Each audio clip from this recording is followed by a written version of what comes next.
નમસ્કાર વિદ્યાર્થીઓ, આગળના આપણે વિડીયોની અંદર જોયું કે ગવર્મેન્ટ જે મેડિકલ કોલેજ છે અને જીએમઈઆરએસ મેડિકલ કોલેજ છે એમાં અંદાજિત કયા સ્કોરમાં કયા ઓલ ઇન્ડિયા રેન્કની અંદર એડમિશન મળે એમ છે.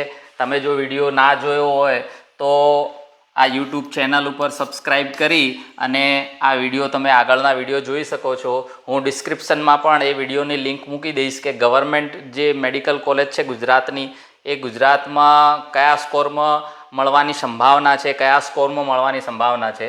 હવે આપણે જોયું છે કે એમબીબીએસની અંદર સેલ્ફ ફાઇનાન્સ જે મેડિકલ કોલેજ છે એ સીટમાં 2025માં શું એપ્રોક્સિમેટલી કયા સ્કોરમાં કયા ઓલ ઇન્ડિયા રેન્કની અંદર મળી શકે એમ છે.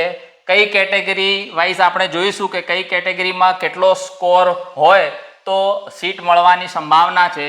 તો સૌપ્રથમ આપણે જોઈએ કે જે ઓપન કેટેગરી છે, જનરલ કેટેગરી, 2025ની અંદર 430 પ્લસ ઓર માઇનસ હશે તો તેને સેલ્ફ ફાઇનાન્સ મેડિકલ કોલેજ મળવાની સંભાવના છે, જેનો ઓલ ઇન્ડિયા રેન્ક 1,60,000 અરાઉન્ડ હોય તો તેને self finance medical college open કેટેગરીમાં મળવાની સંભાવના છે. એસસી કેટેગરી વાઇઝ જોઈએ તો એસસી કેટેગરીમાં 2025માં એપ્રોક્સ 410 કે 415 around plus or minus score હશે અને તમારો ઓલ ઇન્ડિયા રેન્ક 1,70,000 અરાઉન્ડ હોય તો તમને સેલ્ફ ફાઇનાન્સ મેડિકલ કોલેજ મળવાની સંભાવના છે. નેક્સ્ટ એસટી કેટેગરીની વાત કરીએ તો 2025ની અંદર 281 281 પ્લસ ઓર માઇનસ સ્કોર હોય અને એસટી કેટેગરી હોય, તમારો all India rank 5 lakh around હશે તો આવી એસટી કેટેગરીની અંદર સેલ્ફ ફાઇનાન્સ મેડિકલ કોલેજ મળવાની સંભાવના છે. નેક્સ્ટ જોઈએ એસસીબીસી ઓબીસી કેટેગરી માટે વાત કરીએ તો 2025ની અંદર approx 425 plus or minus marks હશે અને 1,65,000 જેનો ઓલ ઇન્ડિયા રેન્ક છે એવા વિદ્યાર્થીઓને સેલ્ફ ફાઇનાન્સ મેડિકલ કોલેજની સીટ મળવા પાત્ર છે.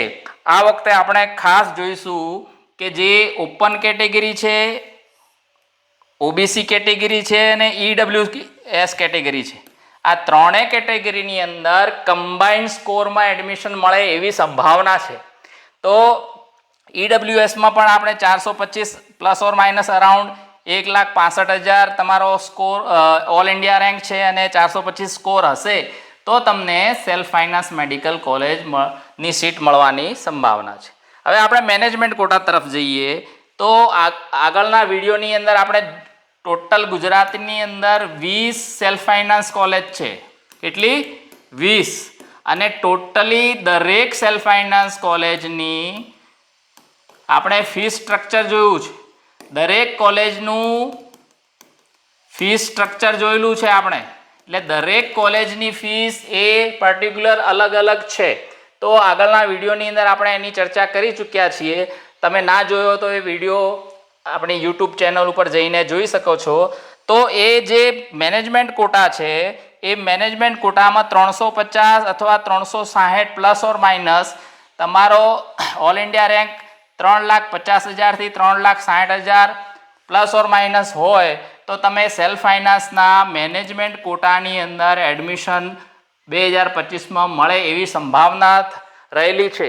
તો દરેક વિદ્યાર્થીઓને વિનંતી કે તમારો જે સ્કોર છે અને તમારો ઓલ ઇન્ડિયા રેન્ક છે એને અનુરૂપ તમને કઈ કોલેજ મળવા પાત્ર છે, કઈ કોલેજ મળવા તમને જઈ રહી છે, તો એનું આપણે ચોઇસ ફિલિંગમાં ખૂબ જ મહત્ત્વનો ભાગ ભજવે છે. તો એવી કોલેજોનું લિસ્ટ બનાવી અને આપણે ચોઇસ ફિલિંગ માટે એની તૈયારી કરી દેવી, કારણ કે ફ્યુચરમાં આપણે કઈ કોલેજ સિલેક્ટ કરવાની છે, કઈ કોલેજમાં આપણને એડમિશન મળે એમ છે, તો એ બધા ડેટાને અનુરૂપ આપણને કાઉન્સિલિંગમાં બધી જ પ્રોસેસની અંદર આપણને મદદરૂપ થાય છે.